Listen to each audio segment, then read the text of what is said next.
Hello, Alena here, your mommy tantrum specialist. And I'm here today with a special episode. Yeah, specialist with a special episode. What a nice choice of words. Um, this episode will be all about that one missing step that no parenting techniques teaches you, and therefore it's not effective. It's not working for you, and you keep yelling at your kids and you cannot help it. And I got inspired to do this episode when I was preparing this morning for a workshop that I'm doing this Thursday. So I'm recording this episode on Tuesday morning.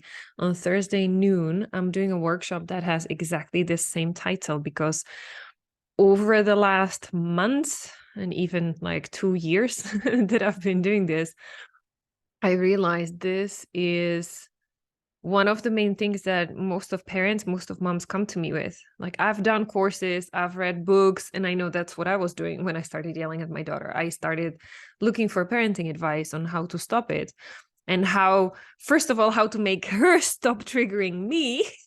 And then when I realized it's more about me and not that much about her, none of those parenting techniques was talking about it. What do I do with myself not to be angry? So I decided to turn it into a workshop. And as I was preparing this morning, I was preparing some slides for it because I know there are lots of people who are naturally more visual learners who need to see things, not just hear. I prepared some slides and I was going through it again and I was like, this is so good. Like, I have to share this in the podcast as well, because I bet there are women who need to hear this. So if that's you, then really this episode is for you today. You're in for a treat.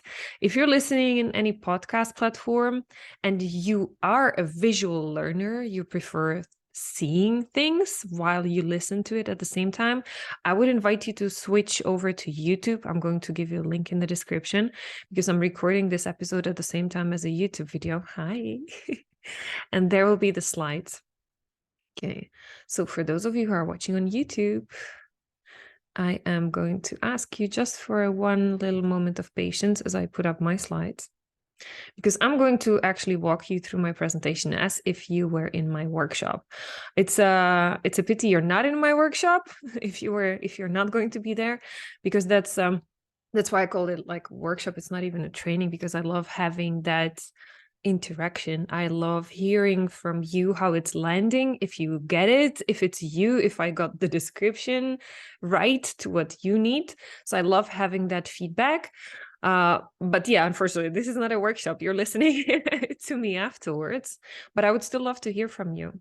So in the podcast description, you have there usually my email, like my socials links. So just reach out to me and let me know what resonated with you. Was it you really that I was describing? Was it accurate, my description? And was it helpful? Did you have aha moments? Okay, I would love to hear from you always. So let's go for it. Let's try. Let's start. So, how to stop yelling at your kids, the missing step no one ever told you about. Now, this episode is for you, as I mentioned, if you raise your voice at your kids several times a day. For me, typically it was in the evenings, but it might start as early as in the morning when you wake up because you're already so stressed out. I call this a mamzilla effect. So don't take it personally. I was calling myself mamzilla to start with. So I'm not judging you, but this is just my label that I put at it. And usually moms, they laugh at it. What's happening usually that you try to stay calm because you know it's wrong to yell at your kids. You're feeling uncomfortable. You try to keep your anger inside, but it just feels like you start running out of options when you need to repeat things 3 times, 5 times, and still the kids don't listen. You feel like there's no other way, you have to yell. But even that doesn't work, because 10, 15 minutes later, you're back in exactly the same situation when they stop listening again. And it's a problem for you. For some parents, it's not. Some parents think like you need to be strict and you need to yell. Some people still, unfortunately, even like spank their kids, which I'm completely against. So this is not you either. This is not correct. And you're worried that your kids will grow up having a trauma, that it will mark them in their future. So how I call this is a mommy tantrum loop. You're stuck in that mommy tantrum loop, and unfortunately, it's getting worse. Even though you're trying for help, you're looking for help, you're trying different things, none of that works. It makes you even more frustrated, stressed, and feeling like a terrible mom, and you're stuck. So as I always say in all of my, I think I say it in all of my podcasts, it's not your fault. Unfortunately, it's very common. You're not alone. I went through it myself. All of my clients did. And I know you're doing the best you can. Like, that's why you're here. You're looking for answers. You're looking for help. So you are the amazing mom. Your kids are lucky to have you. Let me just help you to make it even better. The good news is that there is a way out. And by understanding what's that one missing step, and if you've been listening to my podcast to at least a couple of episodes, you might get an idea what that missing step is, because I've been like circling around, walking around the loop, always touching it in one way or another. Well, today we are going straight inside, like straight in the middle of it. So what you normally have already tried is parenting advice. You tried reading some books, you even took courses, but the problem is that you cannot apply it in the moment, because when you get angry, you stop seeing clearly, you stop thinking clearly, and as if you forgot all of these, all of this advice, all of these ideas that sounded great when you read it, when you were calm, you cannot apply it in the moment. You might have tried some mindfulness as well. But meditation is usually too long. And even when I tried to meditate as like super busy mom, I couldn't stop those voices in my head. And then I couldn't bring that sense of calm inside that moment when my daughter was triggering me, when she was not listening, or when she was tired, or when she spilled something or broke something. It just, like, I couldn't do 30 minutes meditation to react in a calm way, right? So that's where meditation is not flexible and fast enough for me. And if you're here listening to my podcast, most likely it's not for you either. I also tried the self-care, me time, but those voices in my head never stopped talking. And I realized, like, it's those voices that stress me out. So how do I deal with that? I still felt like I was not a good mom, even though if I managed to take that me time.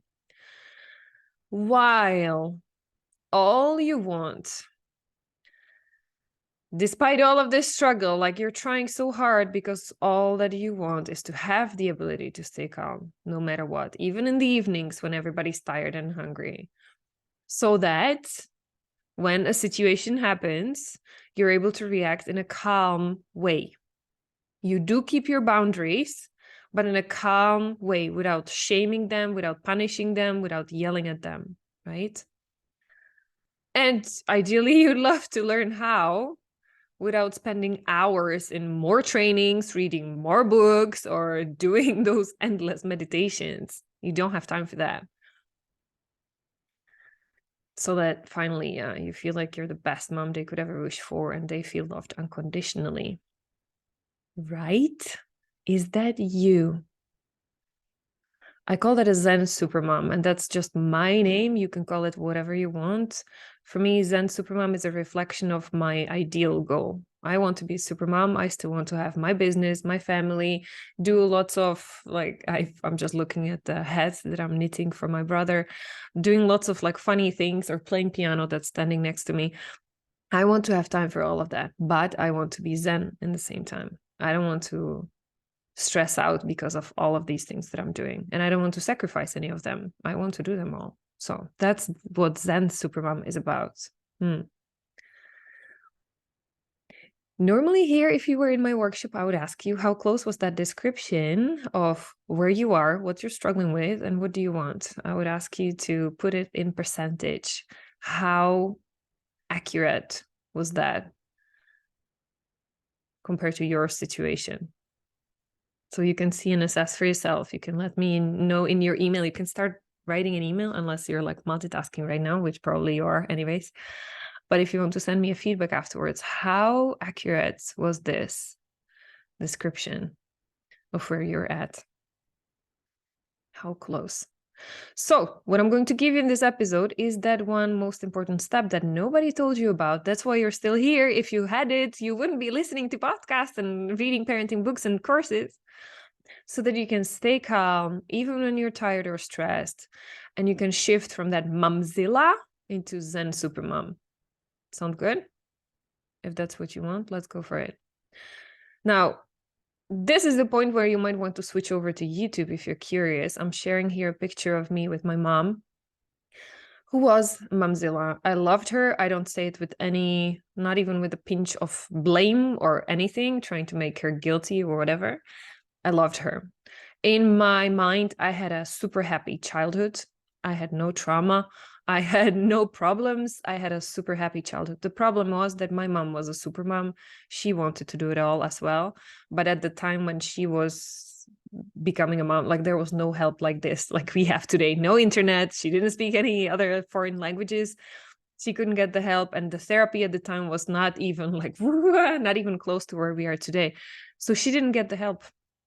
And that's what it cost her. It created this yelling cycle. So she was yelling at me and my brother when she was so stressed out. I didn't feel appreciated and loved enough, and blah, blah, blah. I talk about it in all of my podcasts, so you know that. What's on top here on that picture, you can see that she has a shaved head because I was shaving her head when she was diagnosed with cancer. And eventually she died on it 3 years later. So that was heartbreaking. But this is the reason why I'm here. So I'm not saying it here to trigger any of you, because I know you might have similar stories. I managed to make peace with that experience. I managed to find a deeper meaning in it. That's why we are here, by the way. I also talk about it almost in every episode. That's why we are here, because that's what made me shift. Because I realized, I promised to myself that I would be different than my mom. I loved her. She was my role model. I wanted to be a superwoman as well. But I was thinking like, I'm going to be a superwoman, but I'm going to be nicer to my kids. Well, that didn't work out really quite as well as I wanted, because I became momzilla myself. Completely sleep deprived. My daughter was not sleeping through the night. I was breastfeeding like 3 times a night for the longest time ever. I don't even remember how long. It felt like forever. I was completely stressed out. I stopped my my business because I wanted to be with her. I wanted to be a great mom. But even then, being a home CEO, so not working, just taking care of our home and our daughter, that was already enough. That was already too much for me. So I turned out into momzilla myself. And I hated it because I started realizing that not only I'm yelling at my daughter, not only I'm not able to keep my anger under control, but I was repeating my mom's mistakes. So exactly what I said I wouldn't do, I was doing. And I was seeing that harmful effect, because then my daughter, I started seeing that she was trying to be nicer to me, or when I started yelling, that she started changing her behavior. I saw myself in her. I saw that I am already doing damage to her, which was heartbreaking, as you can understand. And I didn't blame it on my mom, because I knew she did the best she could with what she knew at the time and with how she grew up. But at the same time, I didn't want my daughter to become the next victim and to just keep continuing this generational yelling loop from one generation to another. So I really decided like it has to stop with me. That was my, they call it come to Jesus moment. Yeah. So here, if you were with me in the workshop, I would ask you, what's your story? Why are you here? Why are you listening to podcasts and taking trainings and looking for help? Is there also some trace of generational yelling loop? Can you see the same? How were your parents with you? Because usually I can guarantee it didn't start with you.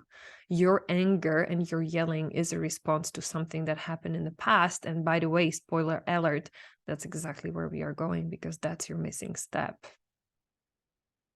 Doo-doo. Spoiler alert. So let's get into this. I found the missing step by coincidence, because like people ask me, well, what is the Zen Supermom method and stuff? It's unique because I made it up, basically. Like I created it for myself, because when I was so stressed out and yelling and so guilty that I'm going to do exactly the same to my daughter as my mom did to me, I was desperate and I couldn't find a way out. I tried parenting techniques, didn't work for me. Time routines didn't work for me because I thought I was yelling because I didn't have time. But when I tried all of these time routines for busy moms, I realized that what I was doing, I was just trying to squeeze in more stuff in less time so that I create some of that space for me time. But it made me even more stressed. It made me even more frustrated that I couldn't do more because there were things I couldn't schedule, like her being sick. There were things I couldn't plan for that happened just unexpectedly, right? Or that she really spent a sleepless night and I was a complete zombie the day after, right? There are things you cannot anticipate and you cannot control the time about. So it made me even more stressed doing that. Meditation, mindfulness, as I already mentioned, didn't work for me because it was bound, my calm was bound to that space and time, but I couldn't translate or grab that feeling of calm that I had when I did some whatever meditation or my yoga. I couldn't transfer that to the moment when there was the evening and we were both tired with my daughter and she started doing something that triggered me and I had to yell again. So none of these things work for me. I was exhausted, sleep deprived, resentful, and I felt like the worst mom in the world, basically. And only then, that's what I'm saying, I found it by coincidence. Because at the same time, while I was trying to be this best mom I could, I was also trying to restart my business, my coaching business. And before having my daughter, I was doing career coaching and expatriate coaching because I'm an expatriate. I'm a Czech living in Paris with no family, no support around here. And I came here by myself for work. So I was coaching expatriate women who were getting ready to go on expatriate assignment by themselves alone, or who were already abroad and they needed some help. So that was my coaching business about. So I tried to reopen it. And I was trying to get more like additional coaching certifications because I could see that there was still some deeper issues that I was not able to help my clients with as a coach. And that's where I got my aha moments. Because trying to help others and learn more to help others, I actually helped myself, something I didn't expect to happen in that place. So that's what happened. That's the coincidence. And that's why my method is unique. Because what I do is that I connect trauma-informed, like therapeutic coaching. I use a lot of trauma methods, which are the latest, the newest, not the classic blah, blah, blah, where you have to go for months and months and there's no result. I talk a lot about that in the podcast as well. It's very fast because I work directly with the subconscious mind. And at the same time, what I'm doing is mental fitness, which is all about the neuroscience, the brain science, rewiring your brain, because your willpower is not enough. You having the best intentions to not yell is unfortunately not enough. You see it, it's not helping you in the moment. There's a brain science behind, and I will help you rewire that brain. That's what I'm doing in the mental fitness, right? And putting these two together, like both of them are relatively new. I learned them like 2-3 years back, and there are lots of coaches and therapists who are getting trained in it as well. But what makes my method unique is that I'm combining them together, and only that helped me with my mommy tantrums, which is something I didn't expect it. It was a complete surprise, but it was like that eureka moment. I was like, what the heck just happened? I got it. Now this is working for me. So fantastic. Let's do it for other moms too. So this is the origin story of Zen Supermom, basically. That's how I started doing my group programs and one-to-one coaching, therapeutic coaching with my clients. And I left behind the career and expatriate coaching business. And I completely shifted everything to support moms who want to stop yelling at their kids, right? So this is where it's coming from, just so that you know you're in safe hands. So what I'm sharing you is not only from my own experience, but there is a science and professional training behind. And by now I can say years of experience on top of my generic coaching accreditation. Okay, just so that you know. And the most beautiful thing about it is about the method that I use. I will ask you to imagine you're driving a car. And if you don't drive a car, imagine a bike, or we call it here in France, trottinette, the scooter, whatever thing you want to drive.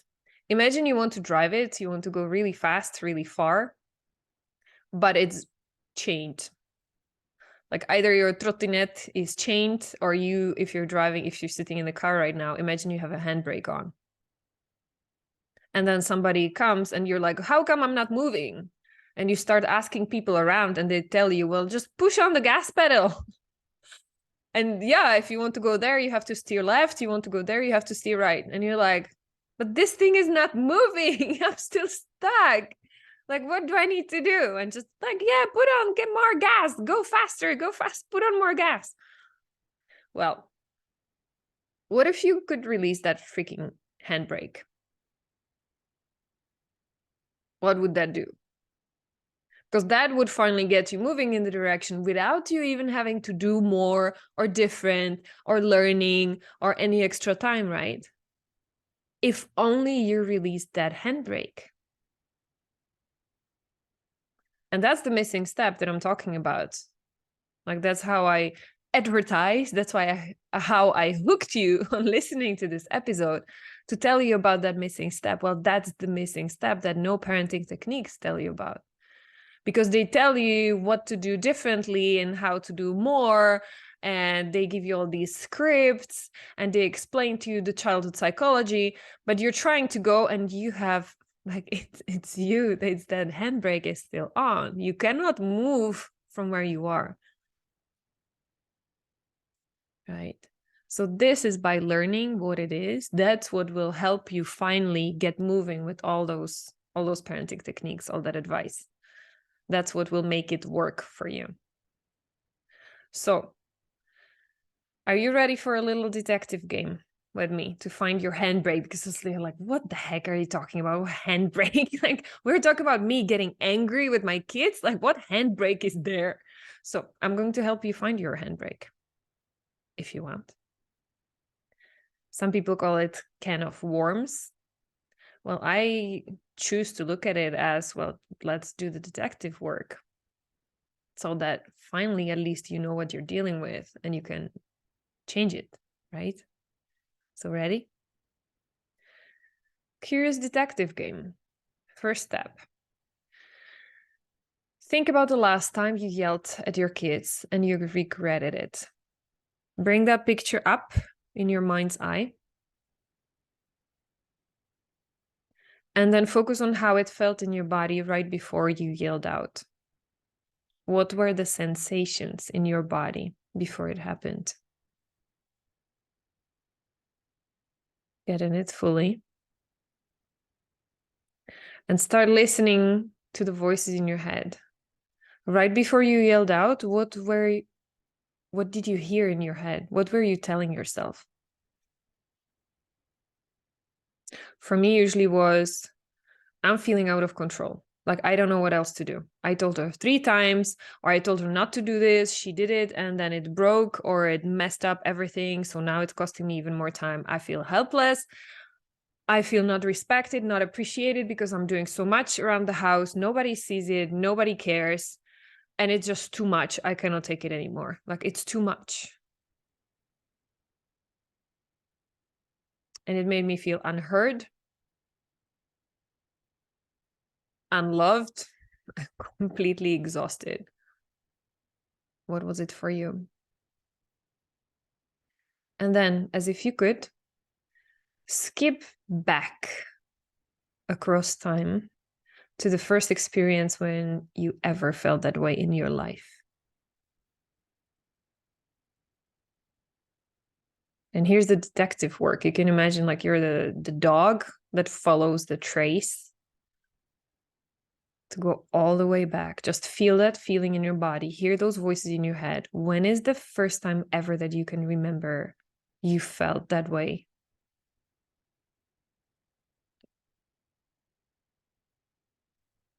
If it came to you, keep that moment, hold it on. I'm just going to talk if it's you who could not get anything, who didn't get even like an image flashback or anything, it might be because your body just blocked it. It means that there's a serious trauma. And if there is, I don't want to re-traumatize you right now because we are not working together one-on-one. So tread lightly. If there's a trauma, just keep it in a distance away from you a little bit. You can try to continue with us. If you get re-triggered, then abandon, mission abandoned, calm down, cool down, whatever you need to do, okay? So stay safe. Now, if it's just an image and you can work with it, then continue with me and focus on what was going on in that moment. What was happening and what did you make it mean about yourself? My example, when I did this the first time in the therapy course, when we had to practice together as a client and the one who practices, what came up to me was a moment when I was about 4 or 5 years old. I was helping my mom do like hang the wet laundry on the line. And I was really doing my best. I was putting on the socks and underwear, and I was like so proud of myself that I could do it like my mom. And I was doing it, of course, because I wanted to help her so that then she has more time left to be with me. And she looked at that line, and she said, "Oh, you got it all wrong, like your dad. But it's okay, you're just a kid, but your dad, he should know better. It's just because I hang it upside down or whatever. She preferred it the other way. I don't even remember now. Like, how was it wrong? But I remembered how it made me feel. I was doing my best. I was so proud of myself. And within a second, it was all crushed because I felt it was not good enough. And I felt, well, no matter how hard I try, like, it will never be good enough. And that was one of the first moments when I felt like, okay, I need to try even harder the next time. Because chances are it will not be perfect again. And then there were a couple of other moments that I found when I was continuing doing my detective work. And you could think like, well, what is this? Like, this is just a memory. And you might have had memory that you also, like, you don't get it. Like, how is that related? That's okay at this point. It's okay. Okay. My question would be, unless it was a trauma that you really already knew about, did you try healing it? Or is it something like, did you just have an aha moment, again, like unrelated, or something that you completely forgot about? Or is it already something that you started healing? Was it something more serious? Now, I don't have you here one-to-one. So without knowing exactly what it was, I cannot walk you through to it, but I can give you at least some relief. And we can start releasing that handbrake. So you can see it now as if it was a movie. That memory that was somehow hurtful or painful for you, see it as if it was a movie. And now let your adult self, the woman that I'm talking to right now, enter that movie and give your younger self a hug. Tell her everything she needs to know. Tell her everything she needed in that moment that she didn't get. And make her feel safe, make her feel loved unconditionally, and let her know it was not her fault, whatever happened. And see how that feels when you do that.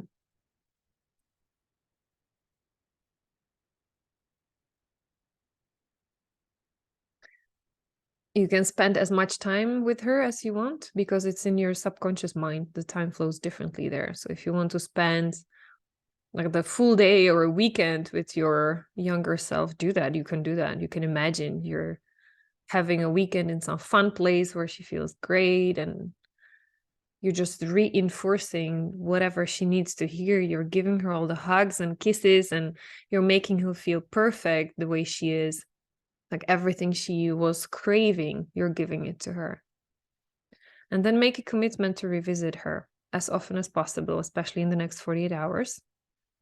And then at any time when you feel triggered by your kids or by anybody, by any situation, make the commitment, promise her to go and see her again. Because this, my dear, this is that missing step. This is that handbrake. It's your inner child, how they call it sometimes. It's you who's still stuck in the past, in that experience, in that hurtful memory. That's the one who reacts then. If your kids are making you feel not perfect, not heard, not respected, helpless, that's the memory that gets triggered in that moment. That's why you cannot react logically, remembering all those smart parenting techniques, because your mind goes blank. Your logical brain gets hijacked by your subconscious mind. And more specifically, by the subconscious mind of your, for me, 4-year-old. Like, that's how old I was when I got stuck in my experiences. So whenever you got stuck, whenever you got hit by that experience that's so painful from the past, that's the part of you that gets triggered when your kids are not listening to you, right? So that's why this is the missing step, because that's what you need to now do. Basically, they call it sometimes like reparenting your inner child, healing or saving your inner child from whatever happened in the past, because a part of you is still stuck there. You never moved on. That's the missing step. That's what will unleash everything else. That's what will heal your anger, because that's the root of your anger. Okay, that helplessness. And it's not your fault. You were a child. Whatever happened, I'm 100% sure it was not your fault. But you gave it a meaning about yourself. You made it mean something about you, and it created a wound. And that's the wound that gets re-triggered every time something happens to you still today. Okay. That's why, like, this is the first step. This is the place where you need to start in order to heal your anger and heal your mommy tantrums. Make sense? I don't have you in my workshop here with me, so I cannot hear you. Send me a message. Let me know, does this make sense? Because this is critical for you to understand. Even if you thought you had a happy childhood, there was something that happened to you, and that needs to heal. We need to rewrite that memory. And here,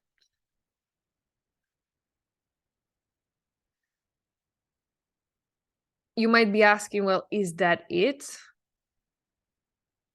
Unfortunately, it's not. It will give you an idea. It will open the door for you to see and finally understand what's going on. Is this little podcast episode going to help you? And like, okay, ka-ching, like a magic wand, now you're healed. No, sorry. I can't do that. I can't do miracles. Because the more and deeper childhood wounds you have, the more work you've got cut out in front of you. Mm-hmm. And how you usually know it, if you have those voices in your head telling you often, I'm not good enough, I need to be perfect to deserve attention, love, and respect, and or I need to do more to prove myself and to feel worthy, and or it's selfish to say what my needs are. I need to sacrifice myself for others and do stuff for them. I need to be in control, otherwise things fall apart and nobody can do it as well as I can. It's my fault that he or she is upset. I can't speak up. Nothing good comes out of conflicts. Bad things happen to me. I just can't help it. It's not my fault. And or this one I get with most of moms. I hate the way I look. I hate the way I feel. I just don't recognize myself anymore. This is not me. And I don't know how to get myself back. So the more of these sentences you can identify with, the more work there is for you. The good news is that there is help. Like, this is exactly what I'm doing. This is exactly why I'm having this podcast. This is exactly why I have my group program and my one-to-one, because it is possible. Now, what happens if you don't? What happens if you decide like, well, this is a BS, lady, I don't know what you're talking about, not for me, bye? Well, then watch out, because you will not only keep getting angry, resentful, and stressed out, you will keep yelling at your kids, but most likely your kids will grow up feeling exactly the same way that you do, feeling unworthy of unconditional love. And they will have their voices in their head beating them up, and they will have to overcompensate in other areas of their life. And the generational loop of yelling and not feeling loved will just continue. And as an impact, you can already think about it. Like, how has this been impacting you? And you can imagine it will not be getting any better, right? I have a lot of clients who come to me with physical problems, especially autoimmune diseases that they have on top. It's directly, it's linked, right? Not talking about all the stress, like all the burnout things. It will have impact on your marriage. Most of the clients that I work with have a marriage or partnership that's been suffering. And I'm not saying it's your fault. I'm just saying, with you keep going the way you're doing, it's not going to get better. There's an impact on your work as well. And in general, on your life, like how you're feeling in your life. Like, are you hating your life right now? It's not going to get better unless you get help, right? Now, what starts to happen when you do get help? Everybody, like 100% of my clients tell me within the first 2-3 days, they start feeling more hopeful, because they finally, by seeing the way, knowing that there's a way to get help, that already makes them feel better, because they feel, okay, finally now I can start moving in the good direction. I'm not stuck anymore, and there is a hope, and it is possible for me too. They already have less mommy tantrums, more calm and peace within the first week. Usually they start feeling the difference. Within the 2 weeks, it's already the husbands and partners. They're starting to make comments like, wow, honey, like, well done. There's something different about you. Great. They are feeling more joy. They're able to enjoy more in the moment, like playing with the kids and being there, not in their head about the time or things to be doing or what's next. And they start getting compliments from others eventually, even friends, clients, or colleagues at work. Everybody noticed that you're different in a good way. And by being more connected with their kids and being less triggered and less yelling, they actually are able to support their kids more emotionally.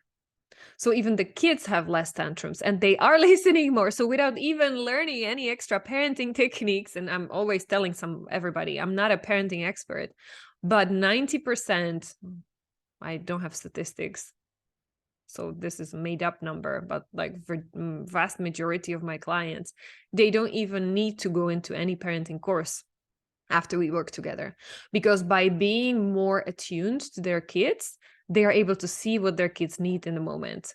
Like, one mom just told me, was it like 2-3 weeks ago, she was celebrating it as a win. She said, normally I would have yelled at my son when he stopped eating dinner, and I would be pushing him, and I would try to, like, I would be blaming him, shaming him, just whatever, yelling, just get the food inside because he needs to eat.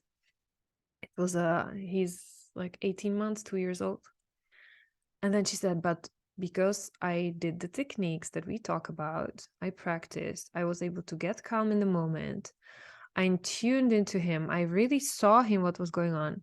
And I realized he was making a poo-poo in his diaper. Sorry if it's too much information. But she was like, that's why he was not eating, because he needed to push it out first. And it was hurting him a little bit. So that's why he was like, all cringy. So she said, well, when I got it, I was like, wow. So of course, she reacted. And then what happened? The actions she took were completely different than how she would have reacted before, which would be completely ineffective. Right? So this is like just a little funny example that I loved it so much. I remembered it.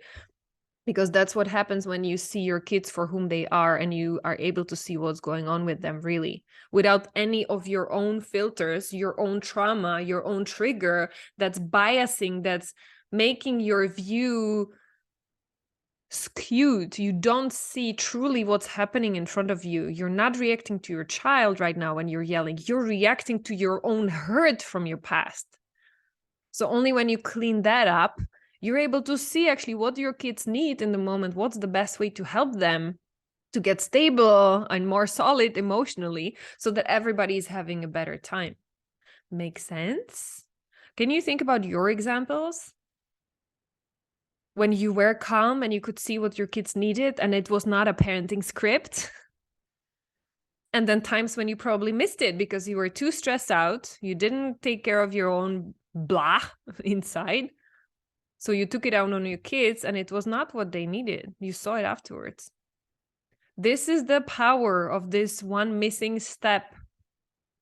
This is the power of the impact you will have at your family. Not only you will be mentally and emotionally stronger, but your kids will be as well. You will teach them how to regulate by being the best example for them. And even if you get off balance, sometimes, like I'm not perfect. I still have my mommy tantrums sometimes, but I'm able to recover much faster and the hijack is not as strong anymore as it was before, right? What's even more important, and that's linked really closely with my mission, what I'm doing. I'm just not like a mommy tantrum. I'm not just helping you to stop mommy tantrums. The work we are doing is much more important. What you're doing is that you're stopping that generational trauma.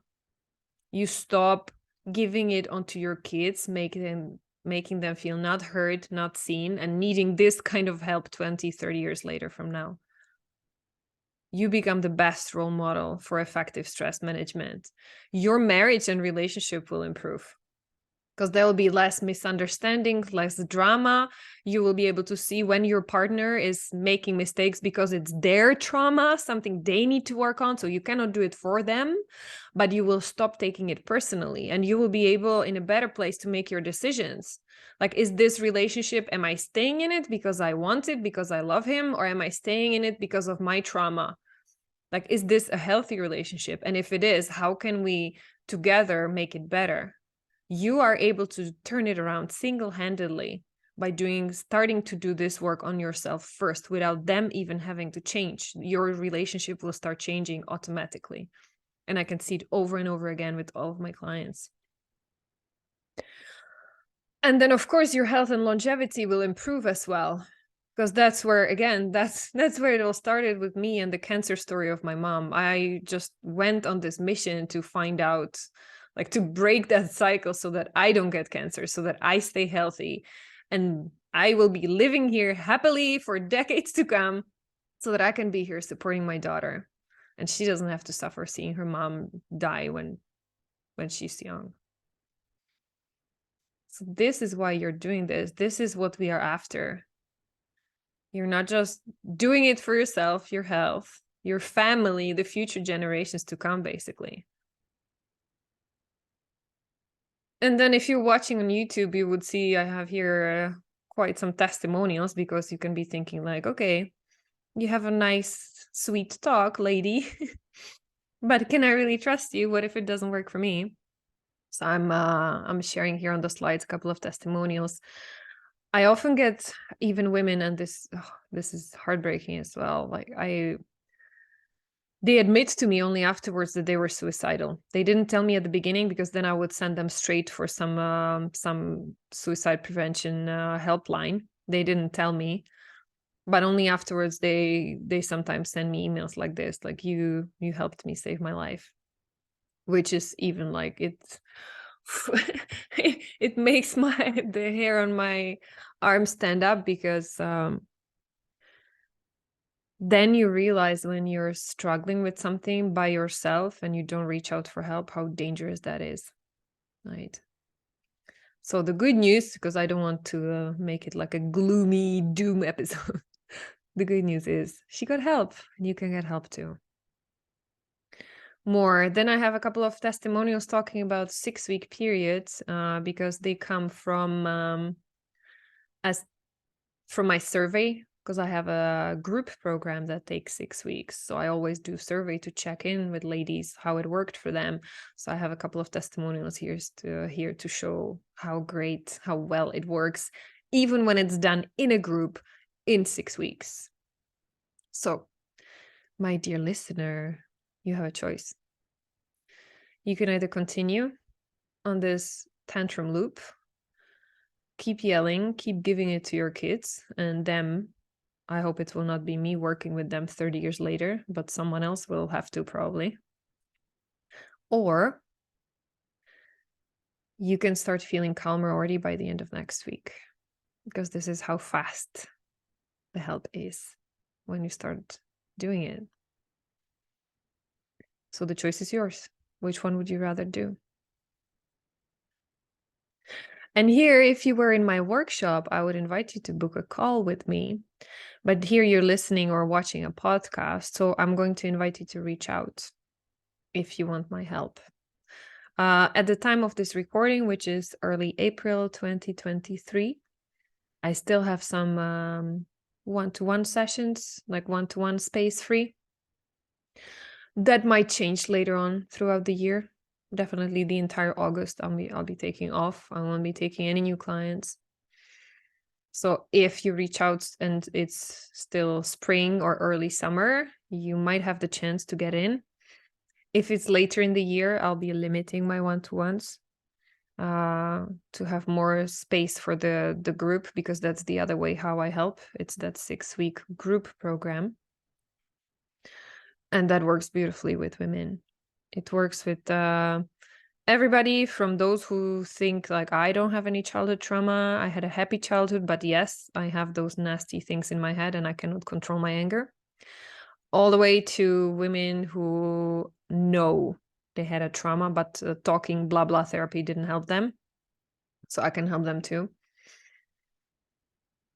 And only for the one-to-ones, it's usually those who are either super introverted, so they don't like being part of group.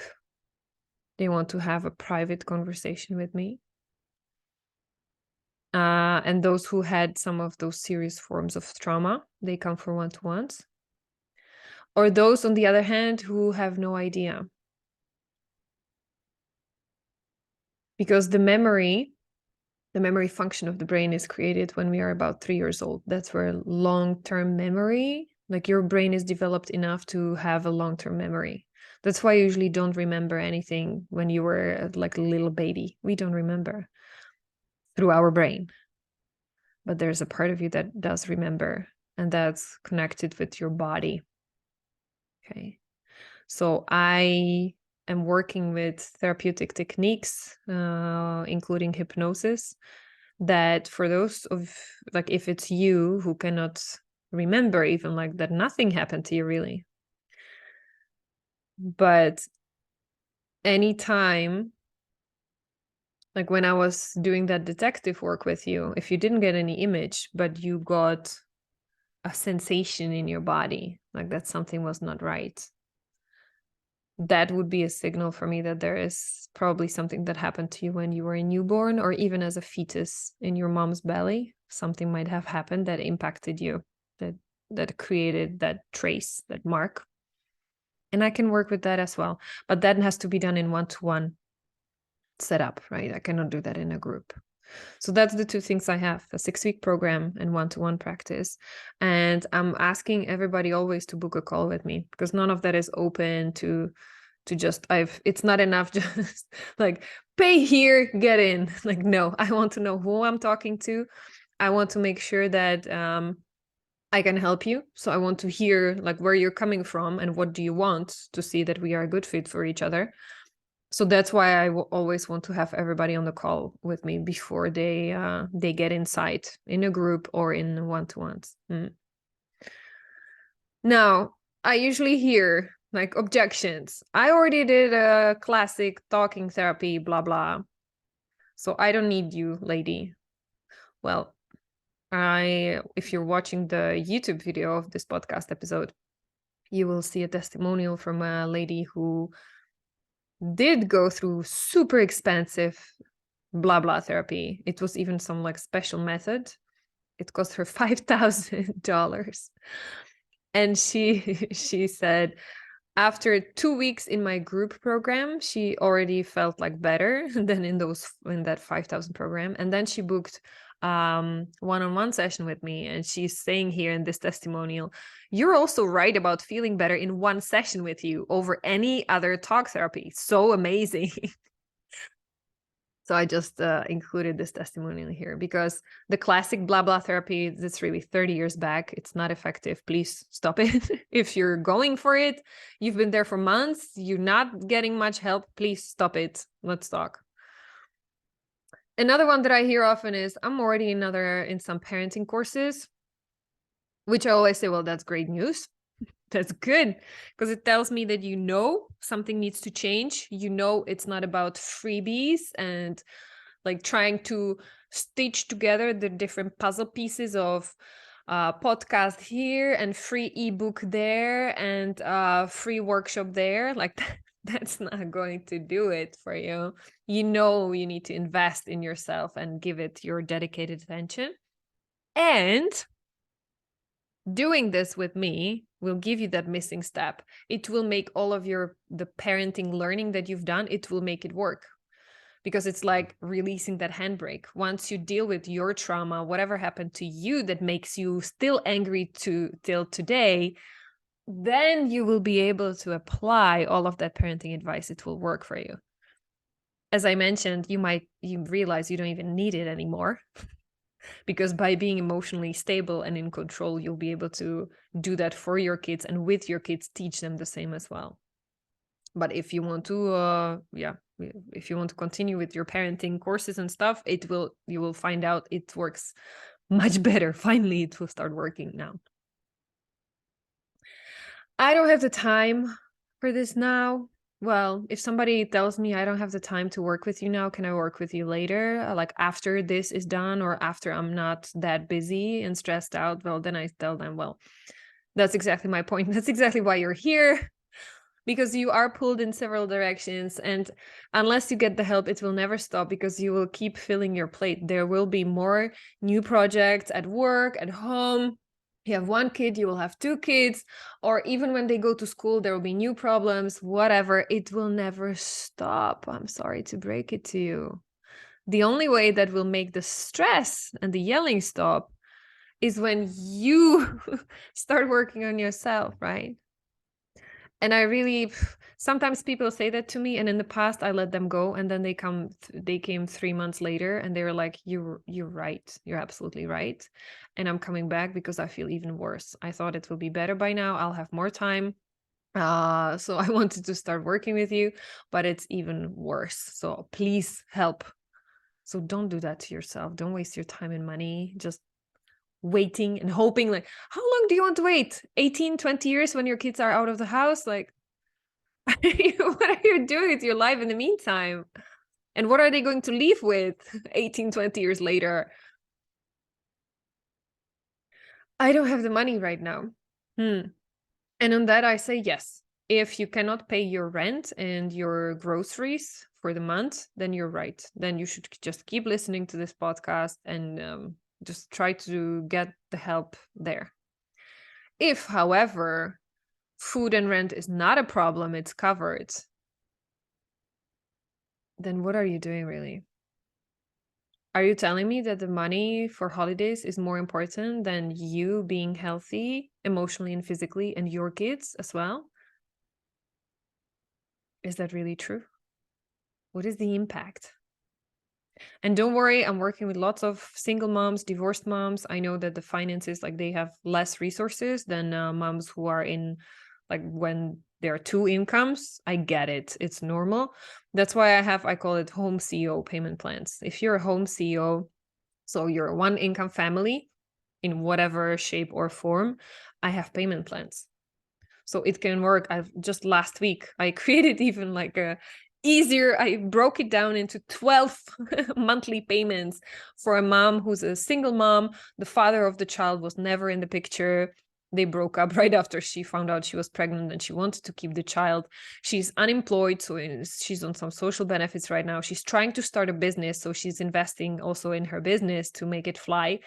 So it's like the financial pressure is real, but because she sees clearly what she's doing to her little son, and she doesn't want that to repeat that generational trauma of yelling. And by the way, I told her, this is also why you haven't been able to move with your business, because it's impacting you there too.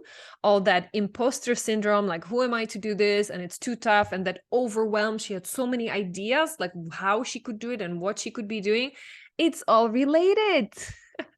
It's all related. Once you get help, once you get stronger mentally, you clean up all of your trauma, then you start seeing the world without filters, and you're able to zoom in and go after that one most important thing in your business, in your relationships, in all parts of your life. Right? So she went for it. We started working together, and she's super happy because that's the decision that will help her throughout her life. So if you're really telling me that you prefer having more money than your kids to be healthy and happy, like, I know that's really not the case, right? So what is that worth to you? Where are your financial priorities, and are they really in the right place? And then I sometimes hear, this isn't more for me. I don't think this will work. Well, that's exactly why I'm inviting everybody to book a call with me, so that I can make sure as well that it will work for you, and I can tell you with confidence. Sometimes it's happening less and less often because I'm getting better at presenting what I do and who I work with, and that's part of it. I want to tell you in this podcast as well. Like, you are the right fit for working together, if that's why we are doing this entire thing. But sometimes it happens, even through all of this, that there are people who come to me who are not the right fit, and then I tell them. Then I send them to other specialists, or I tell them, well, you might look for this kind of help because I cannot help you. Right? Because it's not my intention just to, like, get money from somebody and then like, what now? Right? So I don't do that. I don't believe that I can actually do this. This is, I think, the last one. Yeah. This is the last one that I hear a lot. A lot. I don't hear it, but when I dig down, when I ask them why not, then it's somewhere hiding behind this belief. Like, I don't know if I can do this. And then I usually tell them, well, you got here because part of you believed I can help you. And you showed up despite all the other blah, blah, blah in your head that was telling you, like, oh no, and you don't have enough time, or like, let's not do this, or blah, blah, blah. You did show up, and you listened all the way, even through this long podcast episode. That tells me that you have what it takes, because all it takes is to show up. And then I take you by hand and we walk together step by step. I will carry you, I will support you, I will kick your butt sometimes as well. If you listen to some of my previous episodes, you know I can do that also. You get it both, because that's exactly what you need. So I'll give it to you when you need it, what you need. All it takes is for you to show up. Okay. So I think that was the end of my little spiel. So that was the preview of what I'm going to do in that free workshop. And I'm hoping it translated well into podcast episode as well. Because this is basically an introduction also of what I do and how I help. And I've been circling around it, dancing around it, beating around the bush in every episode. I'm trying to uncover or look at it from one angle. Well, here you have it in one place. This is what I do, and this is why it matters so much. Because it can be the help that you've been looking for. That's why nothing else that you tried so far, that's why nothing else worked. Because you've been missing this one piece. So if this episode spoke to you, if you recognized yourself in my descriptions, in my examples, if it resonated with you, my little detective game, and you would like to go further with me and get real help, then reach out. I'll be happy to invite you for that free consultation to make sure that we are a good fit for each other, and then we can talk about how practically it can look like working together. Good. Because I hate it, like seeing moms who suffer, who yell at their kids, who feel afterwards so icky about it. That's how I felt. Like, I wish somebody like that was there years back when I was suffering. That's why I created it. All I really want is to help you, help your family, because this is the effect that you're having, the work that you are doing. It will not only help you, it will help your family and even the generations to come. And your kids will be resilient, stress-resistant examples when they become parents. How amazing is that? Knowing that you had that impact. For me, if I did nothing else in my life, this will always be my biggest achievement, that I stopped the generational trauma of very conditional love that was running through my family, generations of women, just keep going from one to another. It stopped with me. I'm not perfect. I did some damage to my daughter as well. I am healing it now. I'm repairing it. And I'm confident that she will be a different mom. She will not have to go through this again. And I wish that for you too. So I hope this was a useful first step for you, and I will look forward to hearing from you. Take care, Supermom.